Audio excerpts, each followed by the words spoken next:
Thanks to the funders of Peril Promise for supporting PBS Digital Studios. In Britain, 9 out of 10 people can't go 6 waking hours without talking about the weather, according to one recent study. That's gotta be the most British thing I've ever heard. And it kinda makes sense. The weather changes all the time, so there's always something to talk about. It's one of the few things we all have in common, even if we don't agree on what type of weather is best. In fact, weather's short time scale is what makes it different from climate, which is what you get if you take the weather over an entire year, decade, or even century, and look at it all together over a long time scale. But if they're so different, why does the day-to-day weather have such a strong influence on how we feel about the climate, and if we think the climate is changing?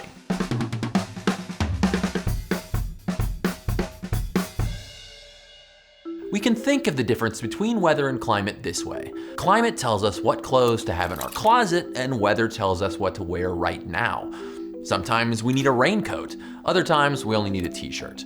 That's because small disturbances in the atmosphere can lead to huge swings in the weather we experience every day. Ever seen that game Plinko? We don't know exactly where any one piece will land. It can go in a lot of different directions. But over many rounds, a pattern will always emerge. Most pieces fall in the middle and fewer fall on the edges. Climate works the same way. Just like the Plinko pieces, we don't know exactly what weather any particular day will have. But when we add up lots and lots of weather over many years, a pattern also emerges. This is the climate of any one place. It isn't very cold or very hot very often, and most days are pretty normal for that place. But when we look at the climate of any place over time, we can see that the pattern is changing, as if the Plinko board has been tilted. Most years have more hot days and fewer cold days than before, and the average day is getting warmer.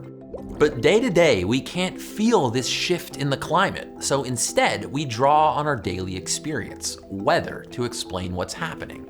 If we've recently experienced unusually warm weather, we're more likely to believe the climate is warming, and more likely to be concerned about the consequences. On the other hand, if we've experienced a lot of cold days, we're less likely to believe the climate is changing. In one study, participants who either sat in a warm room or read words that sound hot were more likely to believe that the climate is changing than participants who sat in a cooler room or just read neutral words. This happened because our brains tend to make judgments using whatever information is most readily available. This mental shortcut allows our recent memories and experiences to fool us on all kinds of issues. Our views on crime, they'll probably be different if we've just been robbed. Our views on the economy depends on if we just lost a job. When we're faced with a complex, difficult issue like climate change, instead of carefully analyzing it like the rational beings we think we are, we base our judgment on more recent experiences that relate to it, like the weather. So, because we experience the weather, it's often at the front of our minds, and we talk about it. And because we talk about it, it's more likely to stay there.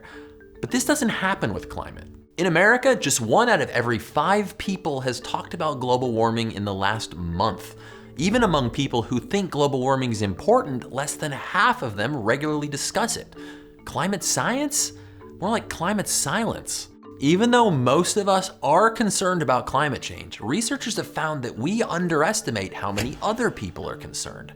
So we often avoid discussing climate change because we assume most of the people around us will disagree with us. But if we stay silent, it leads other people to believe their concern is uncommon, so they stay silent too. It's a spiral of silence. But just like the weather, we all experience the climate. It simply changes more slowly. The effects of that changing climate are even more universal than the weather. So maybe we don't realize how many other people are out there waiting for us to ask, how's the climate these days? Funding for this episode is provided by these funders: P. Roy and Diana T. Vagelos, the Mark Haas Foundation, and Sue and Edgar Wackenheim III, in support of Peril Promise, a public media initiative from WNET in New York, reporting on the stories of climate change and its solutions. Learn more at pbs.org/perilandpromise. Thanks for watching Hot Mess. If you like what you see, please head over to our Patreon page. Your support will help us make more videos and offset the climate impact of those videos. And you'll get some exclusive stuff while you're at it. Click the Patreon button to learn more.